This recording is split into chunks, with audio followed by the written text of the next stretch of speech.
Hi, kamusta? Kamusta ang buntis? Mag-aalas 12 na ngayon. Kailangan nating bisitahin yung mga alaga nating kambing kasi nung nakaraan na video, may nangyaring hindi maganda sa kambing kaya dapat bisitahin natin kada isang oras, ganun. At saka hindi naman kalayuan ito mula sa bahay namin. Sa kapitbahay lang yan. Kaya dito namin pinapastol.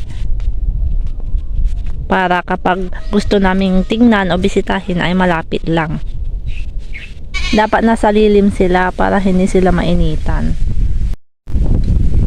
Maganda dito, presko, mahangin.